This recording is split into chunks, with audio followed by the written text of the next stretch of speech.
Welcome to this week's edition of World Crisis Radio. This is Webster Tarpley reporting from Washington, D.C., and it looks like that appearance on Coast to Coast AM that I mentioned last week, this is now actually scheduled pretty firmly, I think, for the evening of Saturday, the 28th of June. That is to say, the day when you hear this program is going to be the day. So if you want to stay up late in the night between Saturday and Sunday, the program starts late at night. I'm just trying to get this correct because I've had confusion about Coast to Coast AM in the past because of the time zones. Let's see if we find it. It's in here somewhere. The idea being that it's in the night. You can check the time anyway. Check your local listings for the time when the Coast to Coast AM starts, and I should be on there in the at the first hour. The first hour in the night between Saturday and Sunday. I'm still trying to find it, but I can't. 1 a.m. Thank you. That's very great help. Thank you so much. But wait. That's I hope that's Eastern. Yes, Eastern. Okay, 1 a.m. Eastern. All right. Now, the first order of business, I guess, has to be the memorialization of 100 years since the beginning of the First World War, one of the most colossal tragedies in all of human history. And, of course, these Serbian nationalists, terrorists, whatever they were, of the Black Hand, were acting as British agents. The British Freemasonic lodges of King Edward VII had totally penetrated Freemasonry in southeastern Europe, and we have this very interesting book. Maybe I can find that for you for the second hour. Anyway, take a look at the Tarpley Twitter feed. I'll undoubtedly refer to it in the next couple of days. In the afternoon of the Sarajevo assassination, we had an important British journalist, writer, who goes around London, and he finds that a lot of the important people, the bosses that he knows, are waiting for news from Sarajevo. They say, has the news from Sarajevo come in yet? Has it come in yet?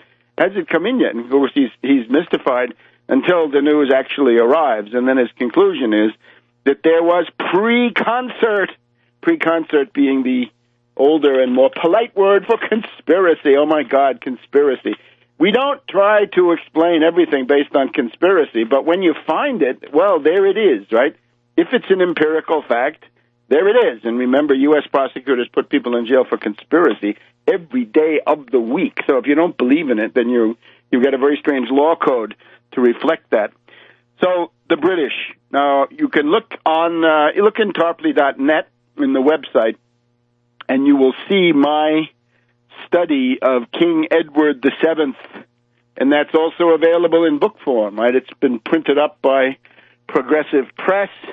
Unfortunately, not all of it is there. That's an oversight, which is regrettable, but there it is.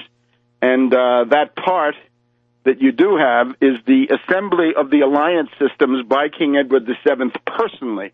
Now, he, of course, died in 1910, 1911, but he had assembled the Triple Entente. He had done the British-French Entente Cordiale of 1903. He had set up the British alliance with Japan against Germany and Russia in the Far East, and then he was able to close the ring with the Entente Cordiale with Russia, 1907, 1908, and at that point everything was in place, and it was only a question of time until something would set off that machine, and then you'd have the cataclysm. The goal of the war was to secure another 100 years of domination for the British Empire, and of course it backfired. And that is the main thing to understand about oligarchical scheming is it doesn't work. And if you have libertarian websites that are telling you that the entire world is proceeding according to some secret plan of some secret oligarch, that is just baloney.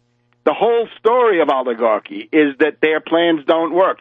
Take the case of the Roman Empire. Do you think the fall of the Roman Empire was what the Roman elite wanted, the senatorial class? Was that their goal? No, it clearly was not their goal. But was that the result of their harebrained oligarchical scheming? It was. So the problem is the level of epistemology where you have oligarchies that consistently do things that lead to the collapse of civilization. That is why oligarchy cannot be allowed to rule without being checked and contained, be it by tribunes of the people or the Machiavellian system of a divided, mixed government with the three branches and so forth. All of that coming from Machiavelli's discourses. So, 100 years ago. And what it also reminds us is at this point in recent centuries, more or less, world wars have a way of beginning. We don't know why, but the empirical fact is there. No fetishism, no artificial construction of cycles, but simply the War of the League of Cambrai, 1509. It was a world war. Everybody in Europe against Venice initially, except the English, and then when the English came in, it went through a half a dozen or more combinations and permutations, which I've written about. That's the War of the League of Cambrai. Beginning of 1600, 1618, the defenestration of Prague, and the beginning of the 30 Years' War, the worst, proportionally, in European history. 1/3 to 1/2 of the population of Central Europe exterminated in the 30 Years' War.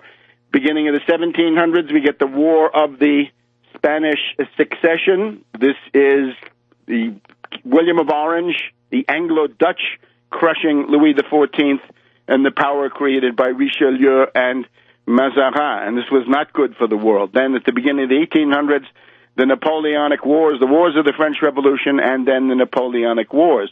And then, 100 years ago, 1914. So now it's 2014.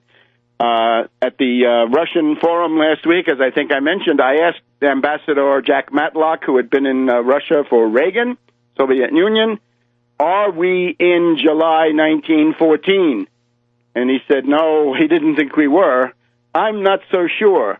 And I think it's necessary to act with one eye pointed to 1918 and 1914 and try to avoid historical conflagrations, catastrophic developments that are caused in many cases by small groups of meddlers, oligarchs, people like Barroso. You look at that Portuguese fascist, he's insignificant. But today they've signed the deal between the European Union on the one side, Ukraine, Georgia, and Moldova on the other. What is the point of that? Wasn't there anybody to tell him to cool it? Not now, Barroso. Let your successor, Juncker, Monsieur Juncker, is going to come in as the EU commish president, despite the resistance of Cameron and Orban of Hungary. This is actually funny. The Luxembourgeois. We don't just have the bourgeoisie in Europe anymore. We have the Luxembourgeoisie, and the head of that banking establishment is Monsieur Juncker. I would think that it's time for Cameron to resign after this defeat and clear the air. In any case, let me repeat what Cohen had to say, Professor Stephen Cohen at the Russian-U.S. forum last week, that there is huge pressure on Putin to launch a no-fly zone, and that there is a significant danger of tactical nuclear warfare. And I'm glad that he essentially shares the view, which I have put forward in every forum I could access since 2004 already, in the Orange Revolution, that the Ukraine is the most dangerous real estate in the world because you have nuclear powers on both sides of a potential confrontation. Back in a minute on World Crisis Radio.